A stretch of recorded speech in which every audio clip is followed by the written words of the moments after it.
성경 봉독하겠습니다. 요한복음 4장 23절에서 24절까지입니다. 요한복음 4장 23절에서 24절까지 같이 봉독하겠습니다. 아버지께 참되게 예배하는 자들은 영과 진리로 예배할 때가 오나니 곧 이때라. 아버지께서는 자기에게 이렇게 예배하는 자들을 찾으시느니라. 하나님은 영이시니 예배하는 자가 영과 진리로 예배할지니라. 아멘. 오늘은 이 말씀을 토대로 지난주에 이어서 하나님께서 받으시는 예배, 우리가 어떤 마음을 가지고 또 어떤 자세를 가지고 예배를 드릴 때 하나님께서 그 예배를 받으시는지 그것을 다시 잘 살펴보는 그런 시간을 가졌으면 좋겠습니다. 우리가 지난주에 함께 나누었던 하나님께서 받으시는 그 예배에 한 가지 조건이 있었죠. 한 가지 조건. 요약을 하자면은 하나님께 예배를 드리는 것이지 나의 목표나 나의 욕망을 하나님을 통해서 이루고자 하는 그런 통로로서 우리가 예배를 드리는 게 아니다. 그래서 예배를 드리러 오는 자는 하나님의 뜻과 내 뜻이 일치되도록 그런 마음을 갖고 예배에 임해야 한다. 이런 얘기를 나눴었죠. 하나님의 뜻과 내 뜻이 일치되는 것. 그러니까 내 자신의 계획이나 욕망을 내려놓는다는 얘기죠. 그래서 하나님의 뜻이 무엇인지를 여쭙고 그 뜻대로 살아가려고 노력하는 그런 자세로 하나님께 경배를 드릴 때 하나님께서는 그 예배를 받으신다. 이런 취지로 우리가 말씀을 나누었습니다. 자, 이제 그 말씀을 나눴을 때 그러면은 이제 하나님의 뜻이 뭔가 이건 우리가 알아야 되겠죠. 그래야 우리의 뜻을 하나님의 뜻에 맞출 것 아닙니까? 하나님의 뜻이라는 건 하나님의 생각이죠. 하나님은 어떤 생각을 갖고 계실까? 물론 그 생각을 전부 다 우리가 알 수는 없습니다. 근데 성경에서는 하나님께서 이렇게 얘기를 하셨죠. 너희에 대한 내 생각이 있다 하고 우리에 대한 생각을 밝혀주셨어요. 너희에 대한 내 생각을 내가 알고 있다 이렇게 얘기를 하셨어요. 그러니까 당신이 분명히 이런 생각을 하고 있는 것 내가 인식하고 있으니까 내가 너희들에게 알려주므로 이 뜻대로 살아야 한다 이런 취지죠. 내 생각을 내가 알고 있다. 그것은 재앙이 아니다. 심판이 아니다. 재앙이 아니라 평안이다. 너희에게 미래와 희망을 주는 것이다. 이게 예레미야 29장 11절에 나온 말씀이죠. 당신의 생각을 이렇게 일러주셨거든요. 그 생각에 우리의 생각을 맞춰 나가야 되는 것이죠. 조금 중간에 어떻게 맞춰 나갈까? 내가 지금 사실은 현재 평강과 미래와 희망을 누리고 있지 못한 상태인데 그걸 하나님께서 누리게 하신다고 얘기를 하셨으니까 그럼 거기에 이제 내가 맞춰 나가야 되는데 그 맞춰 나갈 때 내가 할 일이 무엇인가 이런 문제가 생기겠죠. 내가 할 일이 무엇인가 그게 이제 내가 그 뜻에 맞도록 나를 준비시켜 나가는 그 과정을 우리가 이제 거기다 접목을 시킬 수가 있겠죠. 그래서 우리의 뜻을 하나님의 뜻에 맞춰 나간다고 했을 때 그 뜻은 하나님이 우리를 평안과 미래와 희망을 누리도록 하고자 하신다는 것. 이걸 믿어야 된다는 얘기죠. 그걸 믿을 때 우리가 그분의 뜻에 맞는 마음을 갖게 되고 또 그분의 뜻에 맞춰서 예배를 올리게 된다는 것이죠. 그래서 그걸 우선 믿어야 된다. 하나님은 우리에 대해서 그런 생각을 갖고 계시다. 그러니까 이 생각은 원어를 보니까 계획이라고 되어 있어요. 계획. 하나님은 우리에 대해서 이런 계획을 갖고 계신다. 이런 얘기예요. 그리고 그 계획은 내가 분명히 알고 있다.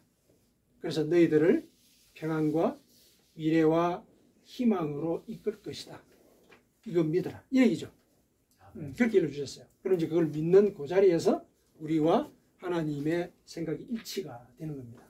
그러면 이제 하나님이 받으시는 그 예배를 우리가 올리는 마음이 준비가 된 것이죠. 그걸 이제 원하십니다. 그게 이제 우리가 지난주에 함께 나눴을 때 하나님과 우리의 생각을 일치한다라고 했을 때 그 하나님의 생각이 뭐냐, 하나님의 뜻이 뭐냐, 그 내용이죠. 그럼 하나님은 우리에 대해서 그런 생각을 갖고 계십니다. 그러면 이제 거기에 맞춰서 우리가 마음을 맞춰 드려야 되는데 우리의 심정이 지금 현재 사실 그렇지 못하다는 거죠. 예배 드릴 때는 이제 마음이 이렇게 가다듬어지더라도 또 일상을 살게 되고 또 또 여러 사람들을 만나게 되는 가운데 우리를 엄습하는 것은 염려와 또 혼란스러운 생각과 불안, 이런 것들이 하나님의 계획을 잊어버리게 만들죠. 그게 현실이거든요. 또 그뿐만 아니라 우리 속에는 상처들이 있어요. 우리가 우리의 의지로도 지울 수도 없고 의식하지도 못하는 그런 상처들이 나의 의식을 지배하는 경우들이 참 많거든요. 그러면은 그런 속에 살다가 보면은 하나님이 나에게 대해 갖고 계신 그 계획들 잊어버린다. 일치하지 못하는 거죠. 하나님은 일상생활 속에서 당신과 우리가 이렇게 생각을 맞춰가지고 살아가기를 원하시죠. 우리가 늘 평안을 누리고 또 미래와 희망을 꿈꾸면서 하루하루의 삶을 힘차게 살아갈 것을 원하시거든요. 일상이 사실은 하나님의 뜻에 맞춰서 살아가는 예배가 되기를 원하시는 것이죠. 그런데 우리가 이렇게 형식적인, 그러니까 공식적인 이런 예배 자리에 나오지 않은 상태에서는 만일에 그런 하나님의 뜻을 잊어버리게 된다면은 일상 속에서 하나님께서 원하시는 대로 살아가기가 어려운 그런 일들이 벌어지겠죠. 하나님은 이제 그걸 원하시는 건 아닙니다. 일상생활 속에서도 우리가 늘 주님 안에서 평안을 누리고 또 미래와 희망을 우리가 목표로 삼고 비전을 이루어 가기를 하나님은 우리를 원하시거든요. 그런 예배를 이제 원하신단 말이죠. 그랬을 때 그러면 이제 우리가 어떻게 하면 이제 그런 그 일치의 상태를 만들어 나갈 수 있을 것인가, 이거 우리가 고민을 해야 되거든요. 어떻게 일치한 상태가 되어서 하나님이 받으시는 예배를 일상 속에서 드릴 수가 있을까, 이런 이제 고민을 하는데 오늘 본문이 이제 그 자세를 일러주고 있습니다. 오늘 본문은 이제 여러분들도 많이 아시다시피, 잘 아시다시피 예수님께서 사마리아 여인을 만났던 그 장면의 일부이죠. 사마리아 여인을 예수님께서 만나시고 우물가에서 물을 좀 달라, 이 대화부터 시작을 하죠. 그러면서 그 여인이 자기의 삶의 어떤 상처로 인해서 나오는 그런 어떤 발언, 어투, 상당히 불편한 이 말들을 예수님께 이제 쏟아붓는데, 그런 불편한 대화가 이어가는 과정 속에 이 여인이 예수님이 그리스도이신 것을 깨닫고, 예를 들어서 이제 당신이 메시아입니다, 이런 고백을 하게 되죠. 그러니까 믿음을 이제 갖게 되는 그런 장면까지 가게 되는 것이거든요. 그런데 이제 그 과정을 이렇게 쭉 지켜보시면서 중간에 이제 예수님께서 이런 말씀을 하시죠. 그 대화 중에 아버지께 참되게 예배하는 자들은 영과 진리로 예배할 때가 오나니 곧 이때라. 아버지께서는 자기에게 이렇게 예배하는 자들을 찾으시느니라. 이런 얘기를 하세요. 어떤 맥락에서 이런 얘기가 나왔느냐 하면은 예수님과 이 여인이 대화를 주고받는 중에 유대인인 이 예수님이 유대인인 걸 이제 알았죠. 알고서 이제 물도 안 주고 막 이제 그런 생각들이 있었는데, 물도 안 주게 된 이유는 자신이 이제 사마리아인이고 그래서 종족이 달라가지고 유대인들로부터 많이 핍박을 받는 이제 그런 처지에 있었어요. 그래서 유대인과는 사실은 상종을 하지 않는 그런 관계였죠. 근데 그런 사람이 초라한 모습으로 와가지고 물을 달라 그러니까 내심 뭐 어떤 좀 희열 같은 것도 있으면서도 주고 싶지 않은 거예요. 왜냐하면 그동안 자기들이 박대를 당한 걸 생각하면은 물을 주고 싶지 않은 거죠. 사실 우리가 물론 이제 이런 어떤 종족적인 원한 이런 것이 없다면은 인간적으로 볼 때는 저 사람이 이렇게 지금 나그네고 정말 물을 먹을 수 있는 그런 처지도 안 되고 두레박도 없으니까 그러면 물을 줄 법하거든요. 그냥 상식적으로 볼 때도 물을 안 준단 말이죠. 물을 안 주고 어떻게 유대인이 사마리아인한테 물을 달라 그러냐, 그렇게 잘난 척 할 때는 언제고, 이런 얘기죠. 잘난 척 하면서 우리를 박대할 때는 언제고 지금 와서 물을 달라 그럽니까, 이런 식의 이제 얘기를 하는 것이죠. 예수님께서는 이제 그 말에 대해서 크게 개의치 않으시고 내가 누군지 알면은 네가 나한테 생명의 물을 강구를 할 것이다, 이렇게 이제 얘기를 하시죠. 그랬더니 또 이렇게 얘기를 하죠. 생명의 물? 그런 게 있습니까? 근데 당신은 지금 보니까 뚜레박도 없는데 그 물을 어디서 구하려고 나한테 그런 사실은 근거 없는 그런 얘기를 합니까? 하고 다시 이제 퇴박을 놓은 거죠. 어떻게 그런 이 근거 없는 그런 얘기를 합니까? 차라리 그냥 나한테 물 좀 달라고 좀 그 애걸을 하면은 내가 줄 수도 있는데 무슨 그런 씨알도 먹히지 않는 그런 얘기를 합니까? 이런 식으로 이제 얘기를 한 것이죠. 그랬더니 이제 예수님께서 네 남편을 데려오라 이런 얘기를 하시죠. 사실 좀 논리의 비약이 있죠. 논리의 비약이. 근데 예수님께서는 이제 그런 얘기를 하신 거는 예수님께서 이 여인이 왜 이런 그 어투와 이런 태도로 자기를 대하는지를 알고 계셨거든요. 예를 들면 그런 어투 밑바닥에는 이 여인이 감당하지 못하는 상처가 있었고 그 상처의 핵심이 남편이라는 거죠. 남편이 속을 썩여서 그렇다는 건 아니고 이 여인의 상황을 돌아보면은 지금 남편이 5이 있었다 그랬거든요. 5이 있었고 지금 있는 남자도 자기 남편이 아니다. 이런 이제 나중에 고백을 듣게 되는데 상황이 그런 거예요. 그러니까 이 여인이 그 당시 사회에서 여자로서 살아가는 데 있어서 그만큼 힘들었다는 얘기죠. 남편이 5이 있었다. 물론 이제 그렇게 생각하면 성적으로 좀 물러난 사람인가 뭐 이렇게도 생각할 수 있겠죠. 구체적으로 명확하게 그 상황을 설명하고는 있지는 않는데 그러나 여인이 남편이 5이 있었고 정식 남편이겠죠. 남편이라고 얘기를 하니까 그 정식 절차를 밟아서 이렇게 결혼을 한 게 5명이나 있었고 지금은 이제 또 다른 남자하고 사는 거죠. 그런 상황을 볼 때 또 그 당시 사회가 여성들의 발언권이 거의 없는 가부장적인 사회라는 걸 생각해 보면 남편이 옆에 없으면은 생계를 유지하기조차 어려운 그런 처지에 있었을 가능성이 있다. 이런 걸 짐작을 할 수가 있거든요. 남자가 있어야 되는 거예요. 벌어먹고 사는 거예요. 입에 풀칠을 하는 거예요. 그런데 그런 상황들이 많지가 않았던 거죠. 그러니까 이제 남편들을 이렇게 바꾸어가는 그런 상황이 벌어진 것이고 그 과정 속에서 이 여인 밑바닥에는 세상에 대해서 분노와 울분이 쌓인 것이죠. 그러니까 누군가가 자기에게 뭘 요청을 하거나 게다가 자기를 핍박한 이제 그런 예를 들어서 이력이 있는 사람이라든지 그러면은 용납을 할 수가 없죠. 그래서 이제 그런 이제 반응을 보였다는 걸 예수님께서 아신 것이죠. 아셔서 남편을 데리고 오라. 그랬더니 깜짝 놀란 거죠. 나그네가 어떻게 자기 숙사장을 알고 있어? 자기가 숨기고 싶은 내용이거든요. 그거는. 근데 그걸 알고 있는 거죠. 그러고 보니까 당신은 선지자 같습니다. 그러면서 이제 마음을 좀 열기 시작합니다. 그러면서 당신들 유대인들은 저 예루살렘에서 예배를 드린다는데 우리는 이 산에서 예배를 드립니다. 이제 그런 얘기를 해요. 그런 얘기를 하자 예수님께서 이 말씀을 하시는 거거든요. 그러니까 하나님께 참되게 예배하는 자들은 영과 진리로 예배할 때가 오는데 곧 이때라. 이런 얘기를 하세요. 근데 곧 이때라는 이 말이 상당히 의미심장하죠. 이때라는 건 지금이잖아요. 지금이 바로 하나님께 참되게 예배하는 것이다. 이런 얘기잖아요. 그 말씀 자체가. 아버지께 참되게 예배하는 자들은 영과 진리로 예배할 때가 오느니 곧 이때라. 이때는 예수님과 사마리아 여인이 함께 있는 그 자리잖아요. 이때가 바로 하나님께 진실하게 예배를 드리는 때다. 이 얘기죠. 그 얘기를 한 거거든요. 근데 우리가 가만히 살펴볼 때 예배라고 하는 거는 예수님도 말씀하셨지만은 영과 진리로 예배를 해야 그게 진실한 예배지. 이 여인이 예수님과 같이 만나서 사실 한 거는 예배가 아니고 사실은 자기 이 속에 있는 울분을 막 토로한 거잖아요. 그거밖에 없잖아요, 사실은. 그럼 그걸 어떻게 우리가 예배로 볼 수 있느냐?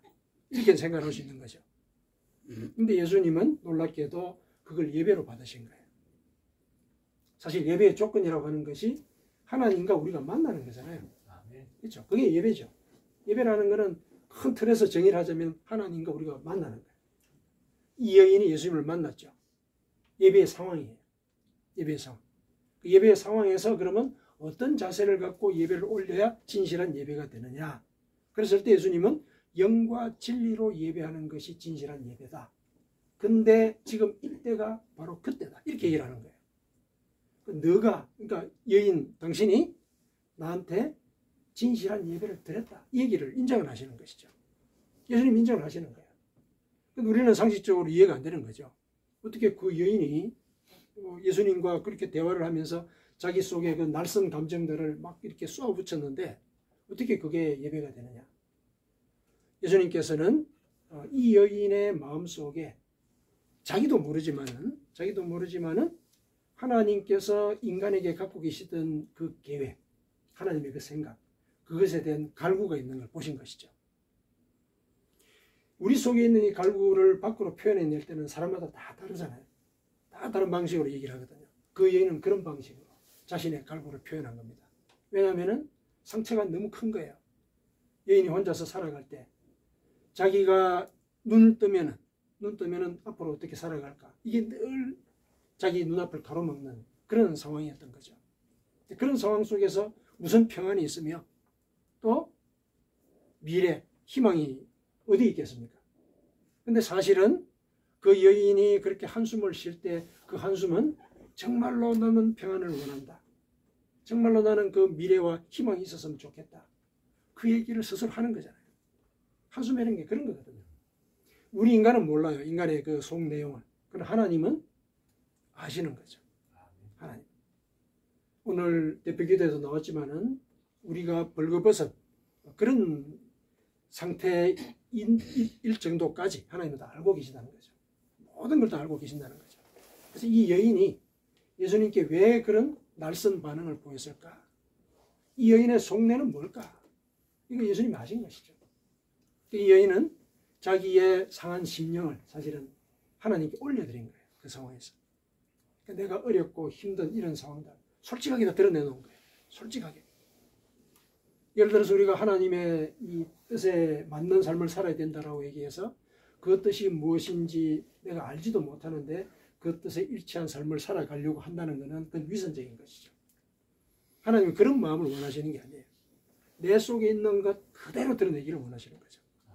하나님과 나와의 관계에서 이 여인이 예수님께 했듯이 자기의 아픈 상처, 그게 있으면은 있는 그대로 드러내는 거예요. 항의도 하고 왜 이런 일들이 나한테 벌어졌는지 해답을 달라고 요청을 하는 것이죠. 이거를 예수님께서는 진실로 올리는 그런 예배로 받으신 것이죠. 그러면은 이제 우리가 납득을 해야 되는 필요가 있는데, 그럼 이 여인이 올린 그 기도가 영과 진리로 올린 예배냐? 이 우리 이제 파악을 해볼 필요가 있겠죠. 영과 진리로 올린 예배냐? 그 영과 진리라는 말은 우선 우리가 살펴볼 필요가 있는데, 원어를 보니까 이 영은 성령을 가리키는 건 아니에요. 성령을 가리키는 게 아니고 우리의 영혼이에요. 영적인 상태. 영적인 상태.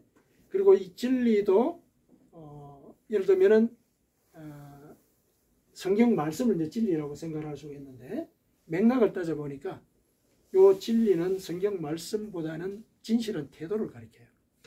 그러니까 진실하다는 것은 위선이 없고 가리는 게 없고 거짓이 없다는 것이죠. 거짓이 없다.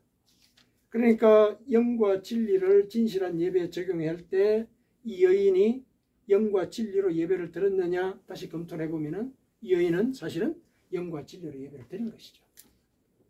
자기의 속마음에 있는 걸 다 드러내는 거예요. 다 드러내는 거죠. 물론 이 표현이 달라질 수는 있어요. 표현이 달라질 수는 있어요. 하지만은 이 여인은 하나님 앞에서 사실은 숨기지 않은 겁니다. 숨기지 않은 거예요. 그게 중요한 것이죠. 그게 바로 영과 진리로 예배를 드리는 것이다. 이렇게 이제 예수님은 받으신 것이죠. 그런 예배를 원하세요. 근데 여기서 중요한 것은 또 한 가지 더 기억을 할게. 우리의 속마음을 하나님께 올려드리는 것, 그게 제일 기본적인 자세입니다. 근데 두 번째로 중요한 게 뭐냐면은 그런 이 자세를 계속 이어가야 된다는 거예요.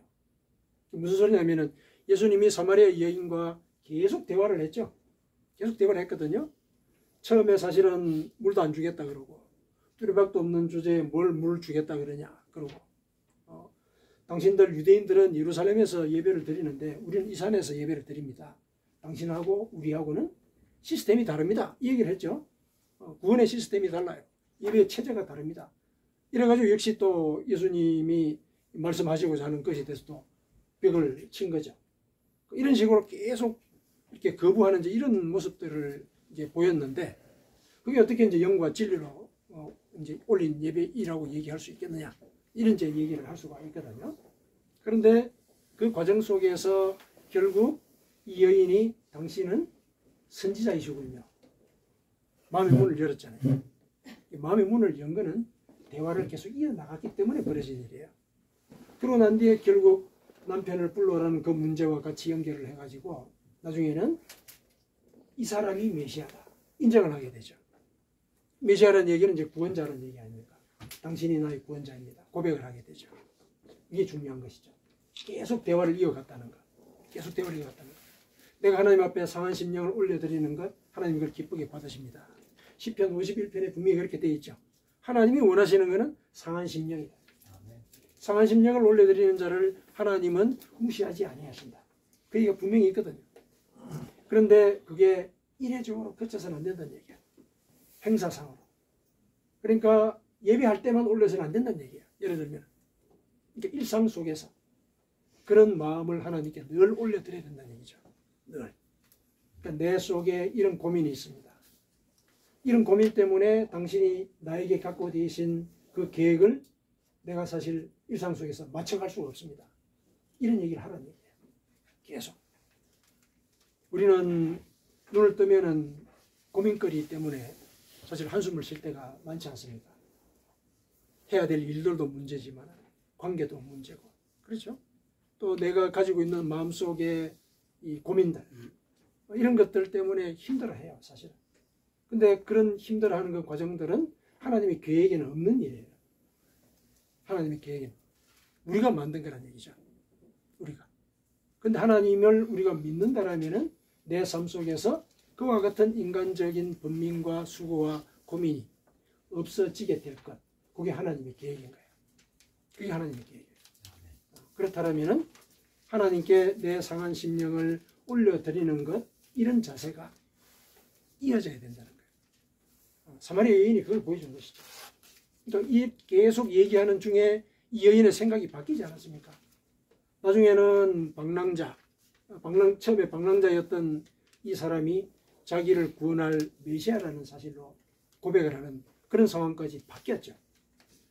이 바뀌는 그 과정이 계속 모색하는 가운데서 일어난 일이거든요. 예를 들면 기도를 계속 해야 된다는 얘기죠.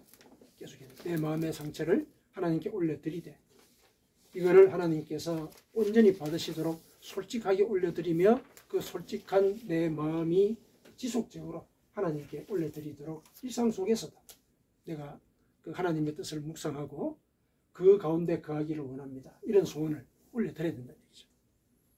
사마리아 여인이 그걸 우리에게 일러준 겁니다. 사마리아 여인. 그래서 그런 모습을 예수님께 보여드렸기 때문에 자기에게 이렇게 예배하는 자들을 하나님이 찾으시느니라 이렇게 얘기를 하신 거예요. 사실은 예수님이 이 여인을 찾아오셨잖아요. 찾아오신 거거든요. 이 여인을 만나게 된 그때는 주변에 사람들이 없었어요. 제자들도 없었어요.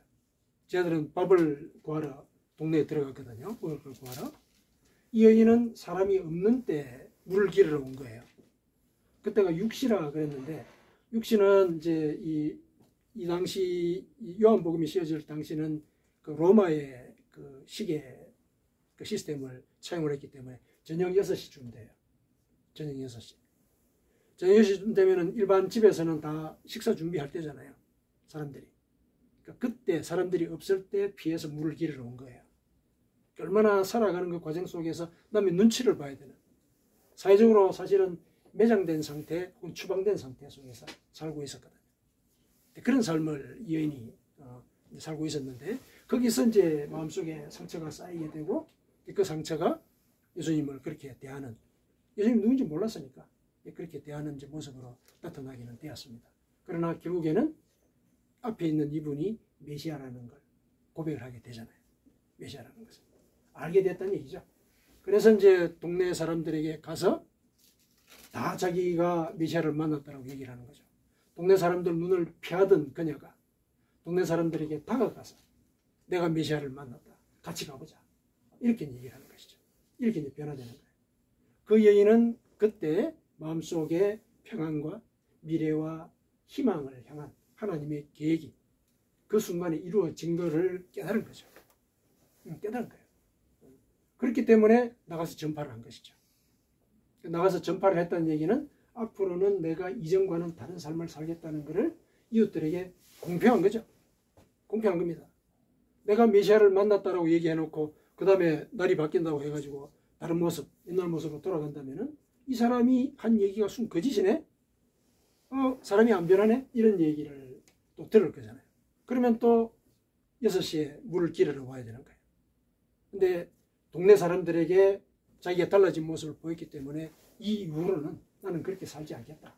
공표를 한 거예요. 그런 자신감이 어디 생겼냐는 거예요. 그런 자신감. 그 여인의 마음속에는 하나님의 계획이 알려진 거예요. 알려졌습니다. 예수님께서 인간의 언어로 알 수 없는 것들을 분별하시고 파악을 하신 뒤에 그 계획을 사실은 일러준 것이고, 그 일러준 것을 이 여인은 말로 표현하지 못하지만 행동으로 드러낼 정도로 의식 밑바닥에서 깨달음을 얻게 된 것이죠. 그게 중요하다는 것이죠. 그게 진실한 예배라는 거예요. 그래서 예수님께서 다시 한 번 더 얘기를 하시죠. 24절에 하나님은 영이시네. 안 보이시지만은 안 보이시기 때문에 안 보이는 우리의 모든 것들로도 알고 계신다는 거죠. 안 보이는 것도 다 알고 계신다는 얘기예요. 그러므로 예배하는 자가 영과 진리로 예배할지니라.